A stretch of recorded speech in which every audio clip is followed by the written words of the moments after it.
Hello students, आज से class 11 का हम जो सिलेबस है वो स्टार्ट कर रहे हैं। और सबसे पहले हम सिलेबस स्टार्ट करने में चैप्टर लेके चलेंगे आपका कॉम्प्लेक्स नंबर्स। तो कॉम्प्लेक्स नंबर्स क्या होते हैं उसको जानने से पहले आज तक आपने जो सीखे हैं रियल नंबर्स, पहले हम उन रियल नंबर्स के बारे में बात करेंगे। और रियल नंबर सिस्टम में सबसे पहले आपने एक नाम सुना होगा, नेचुरल नंबर्स। थोड़ा सा बेसिक्स आज हम करेंगे एक बार, और उसके बाद जैसे जैसे लेक्चर आगे बढ़ेगा तो हम जो एक्सरसाइज की तरफ मूव करेंगे। तो सबसे पहले मैं बात कर रहा हूं आपसे कि नेचुरल नंबर्स। अब आप लोग तो ये बोल देते हैं बेटा कि सर हमें तो नेचुरल नंबर्स पता है, ये तो हमारा टाइम वेस्ट होगा। लेकिन बेटा नेचुरल नंबर्स की एग्जांपल्स आप बता देते हैं हमारे को। आप नेचुरल नंबर्स के बारे में क्या बोलते हैं? आप हमेशा यही बोलते हैं कि sir 1 2 3 up to so on ये आपके नेचुरल नंबर्स हो गए। बेटा वो नेचुरल नंबर्स के एग्जांपल्स हो गए। ठीक वैसे ही जैसे आप वेरिएबल्स को मानते हैं कि एक्स वाई जेड क्या है वहां पर उनके एग्जांपल्स। वेरिएबल क्या होते हैं? वो नंबर जिनकी वैल्यू फिक्स नहीं होती। तो दोनों बातों में अंतर है, एक होते हैं एग्जांपल्स, एक होता है डेफिनेशन। तो जब आपसे पूछा जाए कि नेचुरल नंबर्स क्या होते हैं, नेचुरल नंबर्स के बारे में बताइए, तो वहां पर आप उसके एग्जांपल्स को बाद में बताएंगे, पहले आप उसकी डेफिनेशन देंगे। तो नेचुरल नंबर्स क्या होते हैं इसके बारे में आप क्या कहेंगे कि नेचुरल नंबर्स कौन से नंबर्स होते हैं? तो नेचुरल नंबर्स अब मैं बताना स्टार्ट कर देता हूं कि बेटा नेचुरल नंबर्स वो नंबर्स होते हैं जिनको हम काउंट कर सके। अनगिनत ऐसे नंबर जिनको हम काउंट कर सकते हैं, जिनको हम काउंटिंग के पर्पज से यूज करते हैं। अनगिनत कौन से नंबर बेटा? वो नंबर जिनको हम काउंटिंग के लिए यूज करते हैं। Countable numbers, all the countable numbers are known as natural numbers. All the countable numbers are known as natural numbers. थोड़ा सा और अगर इसको मॉडिफाई करके अपर लेवल में लेके आते हैं, हायर लेवल पे इसको लेके आते हैं, तो क्या बन जाता है कि all the infinite countable numbers, कि सारे के सारे अनगिनत जो काउंटेबल नंबर्स हैं उन्हें हम क्या कहेंगे? Natural numbers. तो नेचुरल नंबर्स की डेफिनेशन क्या बनी? All the infinite countable numbers are known as natural numbers. All the infinite countable numbers, get numbers which are used for countings. All the infinite countable numbers are known as natural numbers. हाँ, इसके example में आप कह सकते हैं कि जो बेटा इसके एग्जाम्पल्स होंगे वहां आप बोल सकते हैं कि 1 2 3 अप टू सो ऑन, कि ये इन्फिनिटी तक चलते ही जाएंगे, ये कभी भी खत्म नहीं होंगे। इसके बाद दूसरा नंबर हम बात करते हैं। थोड़ा सा एक बार इनके बारे में डिटेल में जानना जरूरी है, क्योंकि बेटा 10 साल तक जो आपने मैथमेटिक्स किया है उसमें सारा नंबर्स के बारे में बातें की होंगी आपने। तो नंबर सिस्टम को जानना बहुत जरूरी है। अगर आप किसी को भी नंबर सिस्टम के बारे में बताएंगे तब भी, मतलब किसी को नंबर सिस्टम के बारे में नहीं पता तो मैथमेटिक्स कैसे सीख पाएगा? तो इन बातों को हमें पता होना चाहिए अपने नॉलेज के लिए। तो दूसरी बारी आती है वोल नंबर्स की। अच्छा, इनकी जरूरत भी पड़ेगी हमें, ये नहीं कि सिर्फ नॉलेज के लिए, इनकी जरूरत भी पड़ेगी हमें आगे चल के। तो वोल नंबर्स भाई, वोल नंबर्स कौन से होते हैं? All the countable numbers including zero. सारे के सारे जो आपने काउंटेबल नंबर्स देखे थे ना अभी, 1 2 3 अप टू सो ऑन, ये सारे के सारे क्या है? नेचुरल नंबर्स होते हैं। और इन नेचुरल नंबर्स में अगर हम जीरो को इंक्लूड कर दें कि all the countable numbers including zero, कि सारे के सारे काउंटेबल नंबर्स के साथ अगर हम जीरो को और इंक्लूड कर दें तो वो नंबर्स बन जाएंगे आपके कौन से? वोल नंबर्स। तो वोल नंबर्स की डेफिनेशन क्या बनी कि all the countable numbers including zero. बेटा लिखने का काम आप कर सकते हैं कि all the countable numbers including zero. Example में आपकी स्टार्टिंग हो जाती है यहाँ से 0 1 2 3 4 अप टू सो ऑन, इस तरीके से चलते ही जाएंगे। नेक्स्ट हम नंबर लेके चल रहे हैं भाई इंटीजर्स का। इंटीजर्स, अब इंटीजर्स कौन से नंबर्स होते हैं उनको बात कर लेते हैं। इंटीजर्स में क्या होता है बेटा? जो देखो, एक बात और, इंटीजर्स से पहले एक बात और सीखे कि जो वोल नंबर्स हैं उन वोल नंबर्स में क्या आए हुए हैं? 1 2 3 अप टू सो ऑन। और ये सारे कहाँ थे? काउंटेबल में भी थे। इसके अलावा कौन आया है? जीरो। तो सारे के सारे वोल नंबर जो हैं वो सारे के सारे वोल नंबर नेचुरल नहीं है। जीरो एक ऐसा नंबर जो कि वोल नंबर तो है लेकिन नेचुरल नंबर नहीं है। लेकिन जितने भी नेचुरल नंबर हैं वो सारे के सारे वोल नंबर हैं। आप अगर 1 को चेक करें, आपने 1 को पिक किया और 1 को ये चेक किया कि वो वोल नंबर है कि नहीं, yes 1 is also a whole number, 2 is also a whole number, 3 is also a whole number. तो जितने भी नेचुरल नंबर्स को आप चेक करेंगे वो सारे के सारे वोल नंबर्स तो होते हैं, लेकिन सारे वोल नंबर नेचुरल नंबर नहीं होते। अब हम बात करना चाह रहे हैं इंटीजर्स की, तो ये स्टेप बाय स्टेप चलते हैं। सबसे पहले नेचुरल नंबर, फिर वोल नंबर और फिर इंटीजर्स। इन तीनों की जो सीक्वेंस है उसको हम चेंज नहीं करते, इनको हम स्टेप बाय स्टेप ही लेके चलते हैं। अभी हम बात कर रहे हैं बेटा इंटीजर्स की।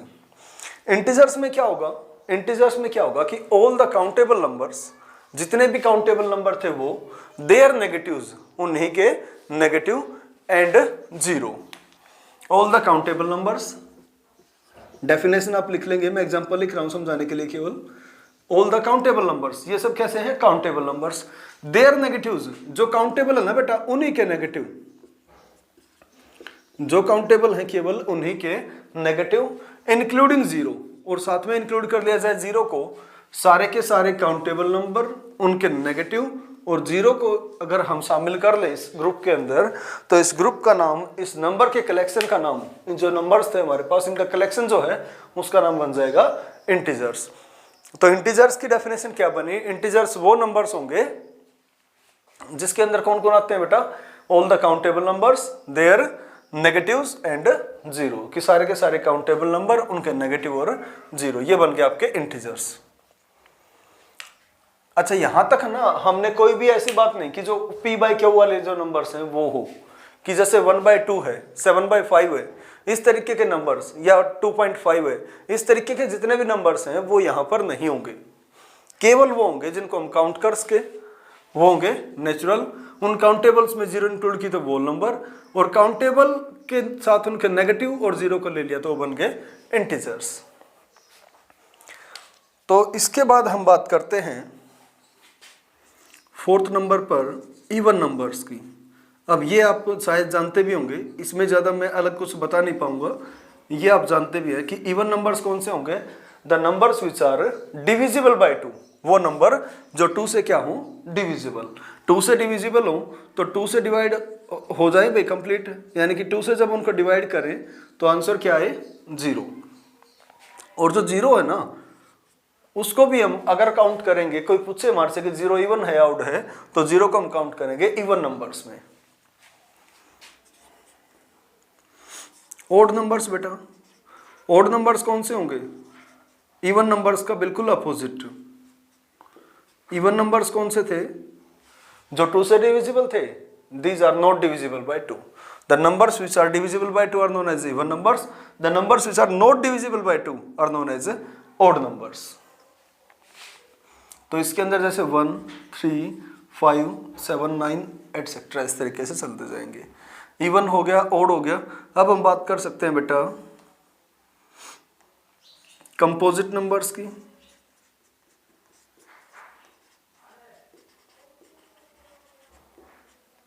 कंपोजिट नंबर्स, कंपोजिट नंबर्स कौन से होंगे, कंपोजिट नंबर बेटा वो नंबर होंगे जो खुद से डिवाइड हो जाएं, 1 से डिवाइड हो जाएं, और इसके अलावा कम से कम कोई एक फैक्टर इनका और हो।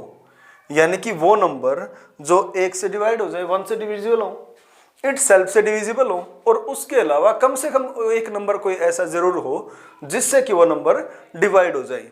जैसे हम एग्जांपल लेके चल रहे हैं बेटा 6। अब जो 6 है वो 1 से डिविजिबल है, 6 से भी डिविजिबल है, इसके अलावा 2 से भी तो डिविजिबल है। अब आप सोच रहे हैं कि सर 3 से भी तो है, हाँ भाई 3 से भी है। मैं तो सिर्फ इतना कह रहा हूं कि वो नंबर जो 1 से डिविजिबल हो, इट सेल्फ से डिविजिबल हो, और इसके अलावा कम से कम किसी एक से और डिवाइड हो। अगर उसमें एक से ज्यादा आ गए तो अच्छी बात है, आपको एग्जाम्स में बोल देते हैं कि बेटा कम से कम आपको 35 मार्क्स तो स्कोर करने ही पड़ेंगे। तो उसमें क्या करते हैं आप, ये हो जाता है कि भाई 35 तो आपको पासिंग मार्क्स हैं, वो तो लेने ही पड़ेंगे। 35 से ज़्यादा 36, 37 और अप टू जितना भी मैक्सिमम मार्क्स 100 का है अगर, तो 100 आप ले सकते हैं वहाँ पर, वो अच्छी बात है, वो उसके अंदर इंक्लूडेड होगी। तो कॉम्प्लेक्स नंबर, कंपोजिट नंबर्स की मैं बात कर रहा था। कंपोजिट नंबर्स में कौन से नंबर्स होंगे, the numbers which are divisible by 1 itself and at least one other factor, कि वो नंबर जो खुद से डिविजिबल हो, 1 से डिविजिबल हो, और इसके अलावा कम से कम कोई एक फैक्टर उनका और हो। एक से ज्यादा जितने होंगे उतना ही अच्छा है, बेटर है, वो गलत नहीं होगा, लेकिन कम से कम एक फैक्टर और हो। जैसे अब अगर 5 की बात करें तो 5 जो है वो खुद से डिवाइड हो जाएगा और 1 से, उसके अलावा किसी से भी डिवाइड नहीं होगा, तो इसलिए 5 जो है वो कंपोजिट नंबर नहीं होगा। तो कंपोजिट नंबर शायद आपको समझ में आ गए होंगे कि वो नंबर जो किससे डिविजिबल हो, 1 से, इटसेल्फ से, और उसके अलावा कम से कम किसी एक और नंबर से, any other one factor, having any one other factor. तो इस तरीके से बन जाते हैं आपके कंपोजिट नंबर्स। इसके बाद हम बात करेंगे बेटा कंपोजिट के बाद प्राइम नंबर्स की। प्राइम नंबर्स बिल्कुल इसके अपोजिट ही हो जाते हैं।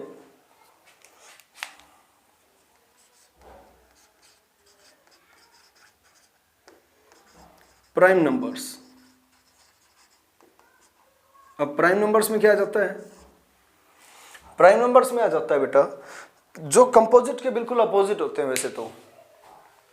अच्छा एक बात और, कंपोजिट नंबर्स की जब हम स्टार्टिंग करते हैं तो कंपोजिट नंबर, सबसे पहला कंपोजिट नंबर हमारे कौन आ जाता है बेटा? 4, फिर आ जाता है 6, 8 अप टू सो ऑन। तो प्राइम नंबर्स की बात थी, प्राइम नंबर्स में कौन होंगे? वो नंबर जो 1 से डिविजिबल हो और खुद से डिविजिबल हो।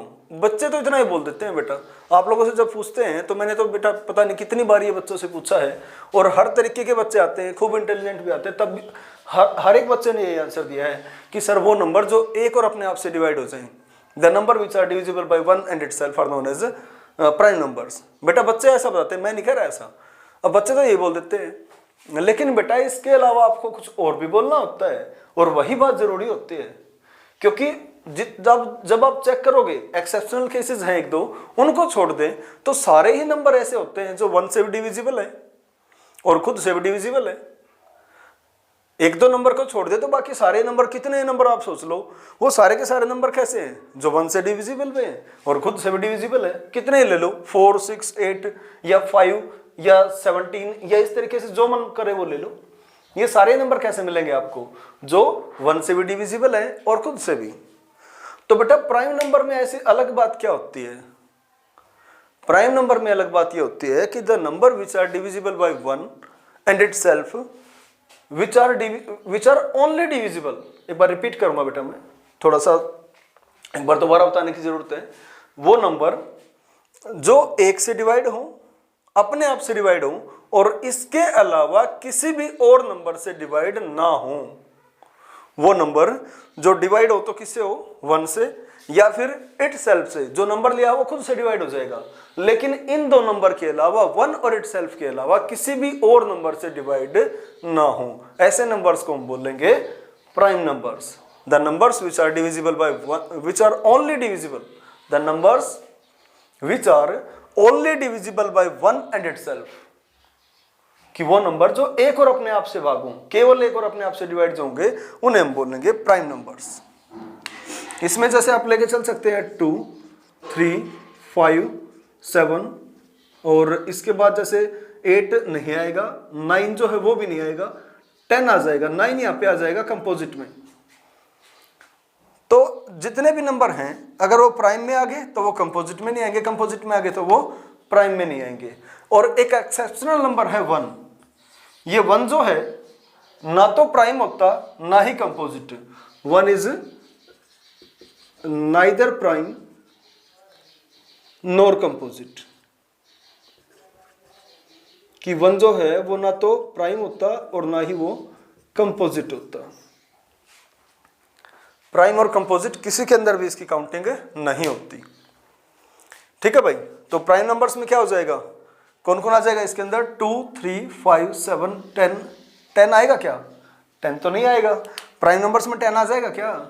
नहीं भाई, क्योंकि 10 जो है अगर उसके फैक्टर करेंगे तो 1, 10, इसके अलावा 2, इसके अलावा 5, तो बहुत सारे फैक्टर्स हो जाते हैं इसके। तो इसलिए ये यहाँ पर नहीं आएगा, ये कहाँ चला जाएगा? कंपोजिट नंबर्स में चला जाएगा। यहाँ पर कौन आ जाएगा? 11। इसके बाद 12 यहाँ चला जाएगा, 13 यहाँ आ जाएगा, क्योंकि 13 किसी और से डिवाइड नहीं होता, केवल एक और अपने आप से डिवाइड होता है। तो ये बन गया बेटा आपका प्राइम नंबर्स। अगर आपको हिंदी में जानना हो कि हिंदी में इनको क्या बोलते हैं तो मैं एक बार हिंदी में भी बता दूं। हिंदी मीडियम से पढ़ के आते हैं कुछ बच्चे 10th क्लास तक, अब 11th में आने के बाद आपको इंग्लिश में ही मिलता है सारा मैथमेटिक्स। तो बेटा यहाँ पर नेचुरल नंबर्स को आप 10th क्लास तक जो हिंदी मीडियम में है वो नेचुरल नंबर्स को पढ़ते थे बेटा प्राकृत संख्याएं। हिंदी में क्या बोलते थे आप इनको? प्राकृत संख्याएं।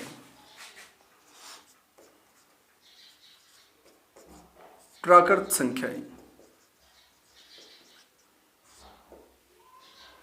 ठीक है। इसके बाद वोल नंबर होते थे आपके पूर्ण संख्याएं। पूर्ण संख्याएं इंटीजर्स होते थे आपके पूर्णांक यानी कि पूरे अंक। इसमें केवल पूरे अंक आए हैं। जो आपके फ्रैक्शन वाले हैं, डेसिमल वाले हैं, वो इसके अंदर नहीं आते। इवन नंबर हिंदी में आप इनको बोलते थे सम संख्याएं। ओड नंबर्स इनको आप हिंदी में बोलते थे विषम संख्याएं। और कंपोजिट नंबर्स को आप बोलते थे प्राइम नंबर, हाँ इसको बोलते थे भाज्य संख्याएं। और प्राइम को बोलते थे आप अभाज्य संख्याएं।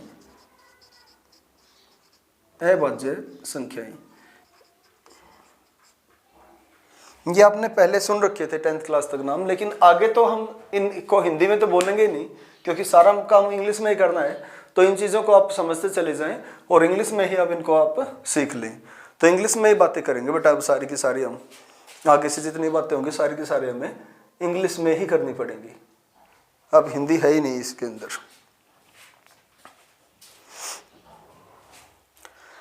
चलिए भाई, इसके अलावा जो आपने नंबर सुने हैं उसके अंदर आ जाते हैं आपके रैशनल नंबर्स।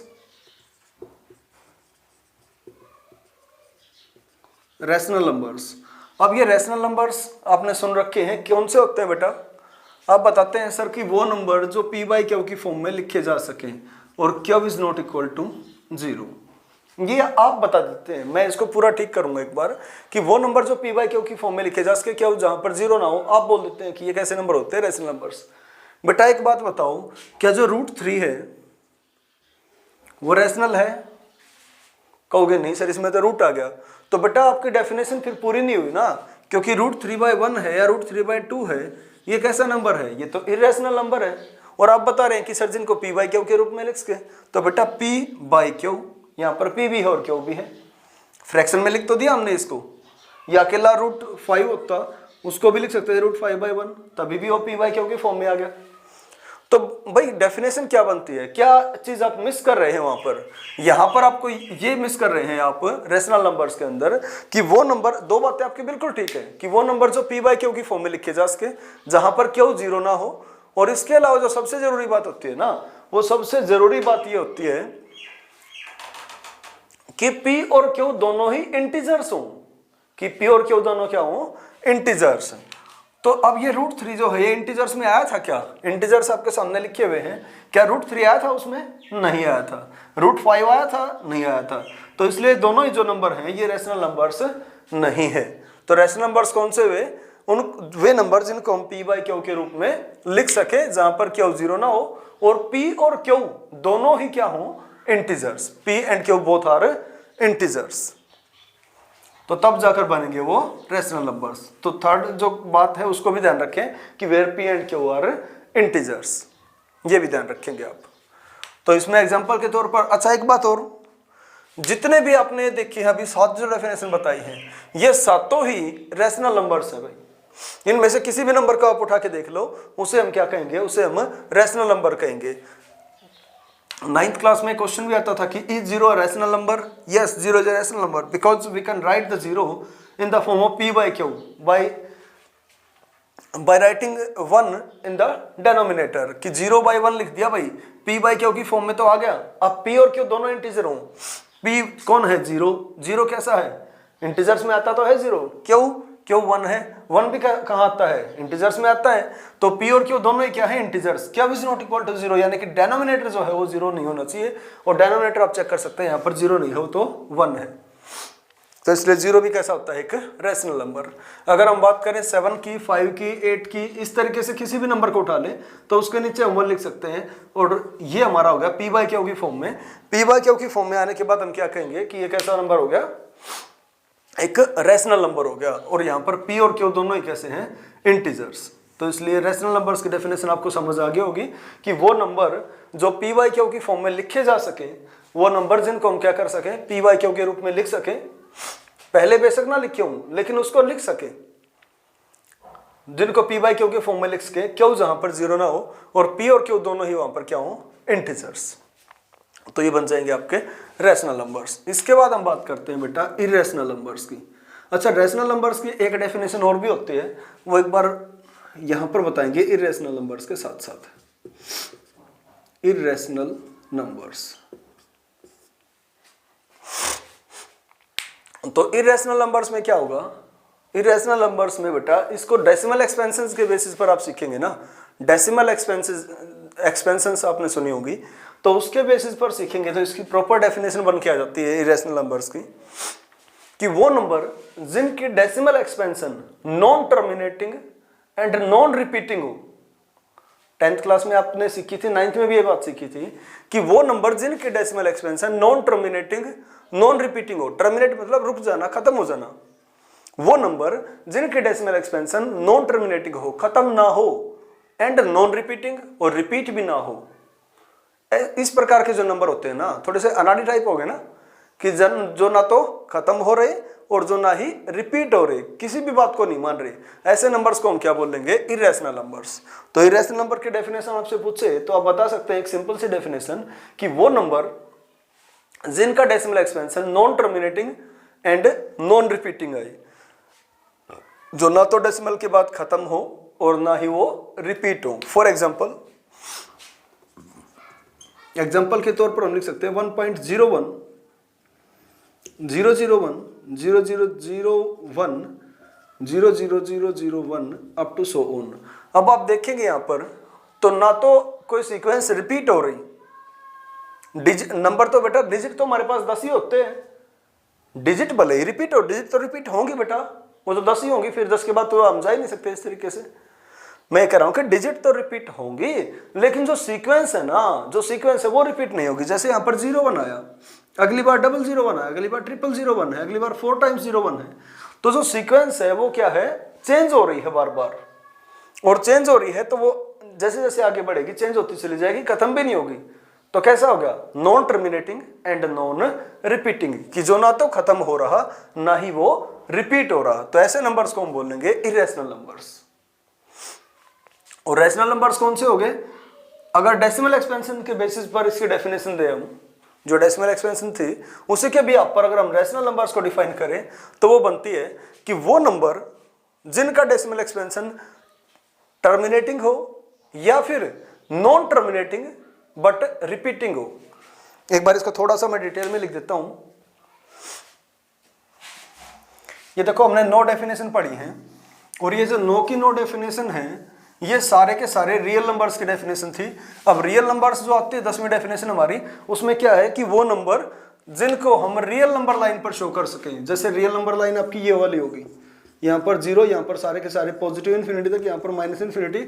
अब इस पर हम किसी भी नंबर को दिखा सकते हैं, √2 को, √3 को भी दिखा सकते हैं, 5 को, 7 को, 7.5 को, इस तरीके से इन सारों को दिखा सकते हैं। तो ये हो गया आपके रियल नंबर्स। इस पर जिसको भी दिखा पाएंगे वो रियल नंबर्स हो गए।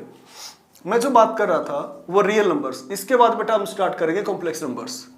तो जो बात हमने की थी आज रियल नंबर्स की, जितनी भी डेफिनेशन ये सीखी, 9 डेफिनेशन हो गई हमारी, और 10वीं में रियल में सारे ही आ गए। तो जो रियल नंबर्स की डेफिनेशन है मैं एक बार उसको बता दूं, उसमें हम इनको भी लेके चलेंगे, रेशनल और इरेशनल को। थोड़ा सा क्लियर होती चली जाएंगी चीजें। फिर भी कोई डाउट रहता है तो आप जरूर पूछें, और पूछेंगे तो डाउट जरूर क्लियर हो जाएगा। बेटा रियल नंबर्स को कैटेगराइज करते हैं हम 2 कैटेगरीज के अंदर, जिसमें एक कैटेगरी होगी हमारी रेशनल नंबर्स और दूसरी कैटेगरी होगी हमारी इरेशनल नंबर्स। रैशनल नंबर्स कौन से हो जाएंगे, रैशनल नंबर्स वो हो जाएंगे, और डेसिमल एक्सपेंशन के बेसिस पर मैं डेफिनेशन दे रहा हूं। रैशनल नंबर्स में 2 कंडीशंस होती हैं, या तो क्या हो जाए टर्मिनेट हो जाए, जिनकी डेसिमल एक्सपेंशन कैसी हो, टर्मिनेटिंग। या फिर दूसरी कंडीशन होती है इसके अंदर कि नॉन टर्मिनेटिंग बट रिपीटिंग, कि खत्म ना हो लेकिन क्या हो जाए बेटा, रिपीट हो जाए। तो दोनों में से कोई भी बात जो मान लेते हैं, या तो क्या हो जाए टर्मिनेटिंग, या फिर क्या हो जाए नॉन टर्मिनेटिंग बट रिपीटिंग। दो तरीके से के रैशनल नंबर्स होते हैं, एक तो वो जो टर्मिनेट हो जाए, जिनके डेसिमल एक्सपेंशन क्या हो जाए, टर्मिनेट। दूसरा वो जिनके डेसिमल एक्सपेंशन टर्मिनेट नहीं होती, खत्म नहीं होती, लेकिन क्या हो जाती है, रिपीट हो जाती है। दोनों के एक एग्जांपल ले लेते हैं। जैसे हम कहें कि 7.5 यहां पर ये खत्म होगी, तो इस ये जो है कैसी होगी बेटा, टर्मिनेटिंग डेसिमल एक्सपेंशन। एक कहें हम कि जैसे 4.53 अप टू सो ऑन, तो यहां पर जो 53 है वो क्या हो रहा है बेटा, रिपीट हो रहा है, बार बार आ रहा है। तो इसको लिख भी देते थे आप छोटी क्लासेस के अंदर कि 4.53 का बार का मतलब क्या होता है, बार बार आना, रिपीट होना। रिपीटिंग ब्लॉक में कौन आ गया, 53। तो 53 रिपीट ही होता रहेगा। तो देखो ये खत्म तो नहीं हुआ, चलता ही जा रहा था, लेकिन नॉन टर्मिनेटिंग बट रिपीटिंग, लेकिन रिपीट तो हो गया ना। और दोनों ही कंडीशंस के अंदर क्या होगा, रैशनल नंबर। इरेशनल नंबर मैंने इसको नाम दिया है एक अनाड़ी, कि ये अनाड़ी होते हैं बेटा। अनाड़ी क्यों होते हैं, अनाड़ी इसलिए कि रैशनल में तो क्या था कि जो टर्मिनेट हो जाए वो भी ठीक है, नॉन टर्मिनेट हो जाए बट रिपीट हो जाए, बट खत्म हो गया तब भी ठीक है, खत्म ना हो तो रिपीट तो हो जाए। लेकिन ये तो अनाड़ी हैं, नॉन टर्मिनेटिंग नॉन रिपीटिंग, कि ना तो खत्म होते और ना ही रिपीट होते, नॉन रिपीटिंग, जो ना तो खत्म हो ना ही रिपीट हो। ऐसे नंबर्स को हम क्या नाम देंगे, इरेशनल नंबर्स। तो इरेशनल नंबर्स आपको समझ आ गए होंगे कि वो नंबर जो ना तो खत्म हो ना ही रिपीट हो, खत्म भी नहीं होंगे रिपीट भी नहीं होंगे, ऐसे नंबर्स हो जाएंगे अनाड़ी। एग्जांपल आपके सामने ये रहा, ठीक है भाई। इसमें सारे जो रूट वाले नंबर्स हैं वो सारे के सारे आ जाते हैं, जैसे रूट के अंदर 7, रूट के अंदर 5, रूट के अंदर 11, रूट के अंदर 12, इस तरीके से। हाँ, रूट के अंदर किसी नंबर का परफेक्ट स्क्वायर मत लिखना भाई, रूट के अंदर किसी भी होल नंबर का स्क्वायर मत लिख देना, क्योंकि वहां पर जैसे आपने रूट के अंदर 9 लिख दिया, रूट के अंदर आपने लिख दिया मान के चलिए 9, तो जो रूट के अंदर 9 है ना, ये तो रैशनल बन जाएगा बेटा। क्यों, क्योंकि 9 का जो रूट करेंगे तो वो आ जाएगा 3। तो स्क्वायर रूट के अंदर वो सारे नंबर लिखना जो किसी का स्क्वायर ना हो, जो नंबर है वो परफेक्ट स्क्वायर नहीं होना चाहिए। परफेक्ट स्क्वायर मतलब किसी होल नंबर का स्क्वायर नहीं होना चाहिए। अगर ये 8 होता तब ठीक था, ये फिर तो इरेशनल हो जाता। रूट 9 करेंगे फिर नहीं होगा। तो आई होप कि ये रियल नंबर्स का जो मैंने रिवीजन किया है आपके लिए, ये आपको थोड़ा सा समझ आ गया होगा, आपका रिवाइज हो गया होगा। और अभी हम स्टार्ट कर सकते हैं इसके बाद कॉम्प्लेक्स नंबर्स को, क्योंकि कॉम्प्लेक्स नंबर्स के बारे में ना जब हम बातें स्टार्ट करते हैं तो उससे पहले रियल नंबर्स का हमें पता होना बहुत ज़रूरी है। और अभी तो स्टार्टिंग है हमारी, आज फर्स्ट लेक्चर 11th क्लास का, तो इसलिए हमें जो है इनके बारे में बातें करने में कोई दिक्कत भी नहीं थी, आराम से हम बातें कर सकते थे। अब जो आगे बढ़ते हैं बेटा, वो आगे बढ़ने की बात आती है कॉम्प्लेक्स नंबर्स की। तो कॉम्प्लेक्स नंबर्स में जो हम बात करेंगे, तो बेटा कॉम्प्लेक्स वर्ड तो आपने पहले भी सुना होगा। जैसे हम कई बार सुनते हैं कि हमारे रोहतक में कौन है, हुड्डा कॉम्प्लेक्स है, एक ओम कॉम्प्लेक्स है, भाई फलाना कॉम्प्लेक्स है, दिखड़ा कॉम्प्लेक्स है। इस तरीके से हमने कॉम्प्लेक्स सुने हुए हैं। अब उस कॉम्प्लेक्स के अंदर क्या होता है, जो भी हम कॉम्प्लेक्स सुनते हैं, जैसे जेड कॉम्प्लेक्स है भाई बहादुरगढ़ के अंदर, तो इस तरीके के कॉम्प्लेक्स हम जो सुनते हैं, उन कॉम्प्लेक्स के अंदर बेटा क्या होता है, एक बिल्डिंग के अंदर बहुत सारी सुविधाएं हमें मिल जाती है। कि उसी कॉम्प्लेक्स के अंदर जो है हमें बार्बर शॉप भी मिल जाएगी, उसी कॉम्प्लेक्स के अंदर हमें जो है बेटा मोबाइल शॉप भी मिल जाएगी, वहीं पर हमारे को जो है मिठाइयों की दुकान भी मिल जाएंगी, और जो दुकानें होती हैं, जो और फैसिलिटीज़ होती हैं, पढ़ाई के इंस्टीट्यूशन भी मिल सकते हैं हमारे, तो जो है ना बहुत सारी सुविधाएं वहाँ पर मिल जाती हैं। तो इसलिए वो कैसे हो गए, कॉम्प्लेक्स। तो कॉम्प्लेक्स नंबर्स कौन से हो जाएंगे, कॉम्प्लेक्स नंबर बेटा वो नंबर हो जाएंगे जिनके अंदर कई सारी चीज़ों का, कई सारे नंबर्स का क्या हो जाता है, मिक्सअप। अच्छा, एक बात और, इन कॉम्प्लेक्स नंबर्स की जरूरत क्या पड़ेगी। वैसे तो मैं आपको बता दूं कि स्क्वायर रूट के अंदर स्क्वायर रूट के अंदर कोई नेगेटिव नंबर जब आ जाता है ना, तो वहां पर हम पहुंच जाते हैं कॉम्प्लेक्स फॉर्म में, कॉम्प्लेक्स नंबर्स यानी कि इमेजिनरी नंबर्स में। इससे पहले मैं आपको बताना चाहूंगा कि बेटा जो कॉम्प्लेक्स नंबर्स हैं उनकी जरूरत क्या पड़ेगी। जो इतने सारे मैंने नंबर्स बताए थे, ये इतने सालों से सीख तो रहे थे, काम तो चल रहा था इससे हमारा। अब ऐसी क्या नौबत आई कि हमें कॉम्प्लेक्स नंबर की जरूरत पड़ी। तो बेटा कॉम्प्लेक्स नंबर की जरूरत हमें इसलिए पड़गी कि जैसे एक क्वाड्रेटिक इक्वेशन लेके चलते हैं कि एक्स स्क्वायर माइनस का 16 इज इक्वल्स टू 0। अगर आपसे अब कहा जाए कि बेटा इसको सोल्व कीजिए, तो आप इसको इजीली सोल्व कर सकते हैं। यहां से हो जाएगा आपका x square is equal to 16। अब एक्स की वैल्यू निकालनी है तो दोनों तरफ स्क्वायर रूट ले लेंगे, दोनों तरफ स्क्वायर रूट लेंगे। तो स्क्वायर रूट जब भी लेते हैं तो साथ में लगाते हैं प्लस और माइनस। यहां पर स्क्वायर से रूट कैंसिल हो जाएगा और x की जो वैल्यू बनेगी वो बन जाएगी आपकी प्लस माइनस का 16 का जो रूट करेंगे तो आ जाएगा 4। मैं दो बातें और करना चाहूंगा बेटा, मेरे को कोई जल्दी नहीं होती, मैं थोड़ा सा आराम से रिलैक्स होकर इन बातों को करना चाहूंगा कि हम जो बातें कर रहे हैं, अभी हमने बात की यहाँ पर दो छोटी छोटी बातें, आपको पता होनी चाहिए। ये पता है तो बहुत अच्छा, नहीं पता है तो सीख लेंगे। एक तो मैंने क्या किया कि स्क्वायर को हटाने के लिए स्क्वायर रूट लिया। अब जो स्क्वायर है उसका मतलब कितनी पावर है, 2 पावर है। और जब हम इस रूट लगा देते हैं ना, तो इस रूट का मतलब होता है जो रूट है ना, इसको लिख सकते हैं पावर 1/2। तो यहां से दोनों कैंसिल आउट हो गया, आंसर क्या आ गया, x आ गया भाई। इसीलिए हम कहते हैं कि स्क्वायर से रूट कैंसिल हो जाता है। तो एक बात तो ये सिखाना चाह रहा था मैं आपको। इसके अलावा बात थी कि बेटा जब भी हम स्क्वायर रूट लेते हैं तो क्या लग जाता है, प्लस और माइनस। बेटा ये क्या जरूरी है, ये क्यों आ जाता है, ऐसी क्या नौबत आ गई कि हम जो स्क्वायर रूट लेते हैं तो प्लस और माइनस लगा देते हैं। बेटा ये हिस्ट्री थोड़ी ना है कि हाँ भी लगाते आ रहे हैं ऐसे और ऐसे लगाते चले जाएंगे। कोई लॉजिक तो हो, कोई रीजन तो हो। मैथमेटिक्स सारा ही लॉजिकल है, हमारा रीजन के ऊपर चलता है सारा का सारा। तो इसलिए मैं कह रहा हूं कि जब भी स्क्वायर रूट लेते हैं तो आप प्लस और माइनस लगाते हैं। तो क्यों लगाते हैं, क्या रीजन होता है उसका, सोचा हो कभी आपने? और सोचा है तो उसका जवाब भी जरूर मिलना चाहिए आपको कि बेटा जब जैसे अभी था हमारे पास कि x square is equal to 16। x क्या है, कोई अननोन नंबर है जिसका हमें पता नहीं, जिसको हम फाइंड आउट कर रहे हैं, कोई वेरिएबल है।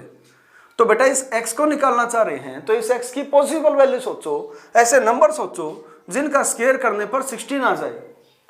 वो नंबर एक तो हो जाएगा आपका 4 और दूसरा नंबर हो जाएगा आपका -4। बेटा दो नंबर हो गए ना भाई। 4 का स्क्वायर करके देखो, हमने 4 का स्क्वायर किया तो 4 का स्क्वायर कितना आ गया, 16। -4 का स्क्वायर किया वो भी कितना आ गया, 16। क्योंकि किसी भी रियल नंबर का जब हम स्क्वायर करते हैं तो आंसर कैसा मिलता है हमें, पॉजिटिव। तो यहां पर हमारे पास क्या आ गया बेटा, हमारे पास जो है कि दो नंबर मिल गए थे हमें, एक प्लस का और एक माइनस का। जब इसीलिए हम क्या करते हैं कि जब भी स्क्वायर रूट लेते हैं तो साथ में लगाते हैं प्लस और माइनस। ये रीजन होता है इसका, स्क्वायर के साथ प्लस और माइनस लगाने का। और रूट से स्क्वायर कैसे कैंसिल होता है वो भी आपको समझ आया होगा, क्योंकि रूट का मतलब पावर हाफ और डबल पावर जब भी मल्टीप्लाई होगी तो आपस में कैंसिल आउट होके 1 आ जाएगी उसकी पावर। 1 लिखे या ना लिखे। अच्छा जी, यहां पर अभी भी आपको पता नहीं चला कि कॉम्प्लेक्स नंबर, सर आप तो बता ही नहीं रहे कि कॉम्प्लेक्स नंबर की जरूरत क्या पड़ गई। यहां से भी बात कॉम्प्लेक्स की नहीं है, यहां तक भी रियल नंबर्स की रह गई। लेकिन बेटा अगर यहां से जरा सा भी आगे बढ़ते हैं, हम इसको ये कर लें, अब इसको सोल्व करने की बात करें, तो इसको जब सोल्व करेंगे तो यहां पर तो कॉम्प्लेक्स फॉर्म पहुंचेगी। कैसे, देखिए भाई, एक्स स्क्वायर आ गया यहां से -16। क्या 10th क्लास तक ऐसा कभी हुआ था कि किसी नंबर का स्क्वायर आपने किया हो और उसका आंसर नेगेटिव आ गया हो? बेटा रियल नंबर्स पढ़े थे 10th क्लास तक हमने, और 10th क्लास तक जो रियल नंबर्स पढ़े उनमें कभी भी किसी भी नंबर का स्क्वायर, किसी भी रियल नंबर का स्क्वायर जो हो वो नेगेटिव नहीं आ सकता, ये हमने पढ़ा हुआ है। तो यहां पर बेटा रियल नंबर का स्क्वायर जब नेगेटिव नहीं आ सकता तो किसका आएगा, फिर इमेजिनरी नंबर का आएगा। इमेजिनरी नंबर कौन से, अब उनको डिस्कस करना हम स्टार्ट कर देते हैं। यहां पर पता चला ना आपको कॉम्प्लेक्स नंबर की जरूरत क्यों पड़ी, क्योंकि कुछ क्वाड्रेटिक इक्वेशंस ऐसी बन जाती हैं जहां पर हमारे पास उसका सॉल्यूशन जो है वो रियल नंबर्स नहीं आते, वो इमेजिनरी नंबर्स आ जाते हैं। इसलिए हमें क्या करना पड़ता है, इसलिए हमें इमेजिनरी नंबर्स की तरफ बढ़ना पड़ता है। और सबसे पहले अगर हम इमेजिनरी नंबर्स में पढ़ेंगे तो मैंने आपको बताया रूट के अंदर नेगेटिव नंबर्स, तो नंबर सिस्टम की शुरुआत हमने कहाँ से की थी आज? नेचुरल नंबर्स की जब बात हुई थी तो 1 से स्टार्टिंग की थी। तो रूट के अंदर नेगेटिव का 1 है तो उसको हम क्या लिखेंगे बेटा? आयोटा। ये आई जैसा जो बन गया ये क्या होगा? आयोटा। आयोटा इसका एक नाम है, दूसरी भाषा से लिया गया है। तो रूट के अंदर -1 आ जाए तो उसका क्या नाम रहेगा? आयोटा। अगर हम दोनों तरफ स्क्वायरिंग कर देते हैं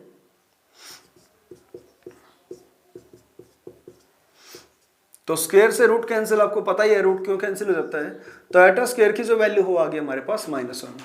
तो एक बात जो आपने सीखी कि रूट के अंदर -1 है तो उसकी वैल्यू होगी आयोटा। दूसरी बात जो आपने सीखी कि आयोटा का स्क्वायर हो उसकी वैल्यू क्या बन के आई? -1। स्टेप ये था कि यहाँ से हमारी वैल्यू आई थी। अगर अब आयोटा क्यूब की वैल्यू पूछे तो आप बताएंगे माइनस आयोटा, और नेक्स्ट लेक्चर में मैं आपको बताऊंगा कि ये वैल्यू कैसे आई। और ऐसे ही आयोटा की पावर 4 जो है वो आएगी 1। तो ये सब मैं आपको नेक्स्ट लेक्चर के अंदर बताऊंगा कि भाई ये वैल्यू कैसे बनी, किस तरीके से बनी, क्योंकि सारा काम हमारा जो है वो इसी के जो है ना, इसी के ये बेस है उस चीज के लिए, तो इसी के भी आप पर चलेगा सारा काम।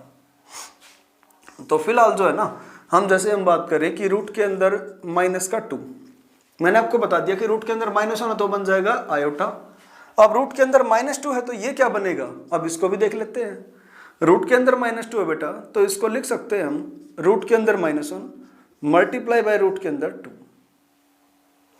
और रूट के अंदर -1 को क्या लिख सकते हैं आप? आयोटा, और मल्टीप्लाई में √2, तो ये बन गया बेटा आपका √2 आयोटा, या इसको लिख सकते हैं आप आयोटा √2।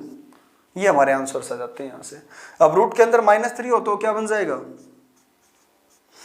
वो बन जाएगा आपका रूट के अंदर -1 इंटू √3, ये हो गया आपका आयोटा इंटू √3, तो ये बन जाएगा आपका √3 आयोटा या फिर आयोटा √3। अब लास्ट आज की बात करता हूँ कि रूट के अंदर -4, तो इसको लिख सकते हैं हम रूट के अंदर -1 इंटू रूट के अंदर 4, तो ये बन जाएगा आपका आयोटा इंटू रूट के 4 का रूट क्या हो जाएगा बेटा? 2, तो ये आंसर आ गया हमारा 2 आयोटा। तो आपको ये पता चला कि जो रियल नंबर्स हैं उससे हमारा काम नहीं चल पा रहा था, इसलिए हमें जरूरत पड़ी इमेजिनरी नंबर्स की। क्योंकि ये जो इक्वेशन थे हमारे सामने, इस इक्वेशन में समस्या क्या आई थी कि स्क्वायर जो है किसी नंबर का वो नेगेटिव आ गया। तो रियल नंबर्स में ऐसा पॉसिबल ही नहीं है, कोई भी ऐसा रियल नंबर बता दो जिसका स्क्वायर करने पर आंसर नेगेटिव आ जाए, पॉसिबल ही नहीं है भाई। तो इसलिए जो है ना, हमें जरूरत पड़ी वहां पर इमेजिनरी नंबर्स की। एक बात और, आपने लास्ट बात है बेटा कि जो आपने एक डी सुना होगा discriminant, ax² + bx + c = 0, quadratic equations की स्टैंडर्ड फॉर्म होती थी। और डी जो है डिस्क्रिमिनेंट, इसका फॉर्मूला होता था b² - 4ac। यहां से डी जो है वो बताता था कि जो रूट्स आएंगे ना उनका नेचर कैसा होगा। अगर आप कहते थे कि सर डी की वैल्यू 0 आ गई तो हम कहते थे कि real and equal roots exist, कि उसके रियल और इक्वल रूट आएंगे। डी की वैल्यू 0 से बड़ी आती थी तो आप कहते थे कि रियल एंड डिस्टिंक्ट या डिफरेंट रूट्स एग्जिस्ट, या अनइक्वल लिख देता हूं मैं, real and unequal roots exist. और डी की वैल्यू अगर 0 से छोटी आ जाती थी यानी कि नेगेटिव आ जाती थी तो फिर वहां पर आप कह देते थे कि no real roots exist, no real roots exist. आपने ऐसा लिखा होगा, जो क्वाड्रेटिक इक्वेशंस नाम से चैप्टर था आपका 10th क्लास में, 4th चैप्टर, उसके अंदर ये चीज आती थी कि डी की वैल्यू जैसे 0 से कम आती थी, नेगेटिव आ जाती थी, तो वहां पर हम कहते थे नो रियल रूट्स एग्जिस्ट, कि कोई भी रियल रूट एग्जिस्ट नहीं करेगा भाई। और अगर रियल रूट एग्जिस्ट नहीं करेगा तो कैसा करेगा? इमेजिनरी। और कॉम्प्लेक्स नंबर्स कौन से हुए? जो हम चैप्टर का नाम है, आज केवल इसका इंट्रोडक्शन किया हमने। कॉम्प्लेक्स नंबर में क्या हो जाएगा कि रियल नंबर भी चलेंगे और प्लस इमेजिनरी नंबर भी चलेंगे। तो रियल और इमेजिनरी नंबर्स का जो कॉम्प्लेक्स बनेगा उसको हम बोलेंगे कॉम्प्लेक्स नंबर्स। कि रियल और इमेजिनरी नंबर्स को मिक्सअप जो चलेगा ना उसे हम क्या कहेंगे? Complex numbers. तो thank you very much. Next lecture में हम इसका सिलेबस जो है स्टार्ट करेंगे। आज केवल हमने इसका इंट्रोडक्शन किया है।